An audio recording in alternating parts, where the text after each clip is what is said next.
Tumede ka wadok e weche mtelo kod wach mar ng'anyo en ni jagoro mar riwruok jotich piny kata kotu man migosi Francis Atwoli koro ni okwedo paro mar ng'anyo mar rawere mag Gen Z e rapar mar jogo ma bende nonegi 2024 mane kwedo chik mar omenda. Atwoli wacho ni Jo-Kenya oket kwe ka koro kwa jatend obila ma Thurkan migosi Douglas Kanja mondo mi koro ni obi okaw okang' ne jogo ma bende chano ng'anyo ma kamani, ka wacho ni jok ma ok mor gi chik mar omenda manokale od bura ma higani koro nyalo rito mondo mi obi otim lokruok e sach yiero ma higano manyien to weche mag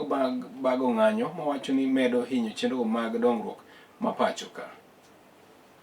Take this opportunity to appeal to Kenyans to stay far away from demonstrations on 25th, and if possible let them allow our people who are doing casual jobs in hotels, in other places,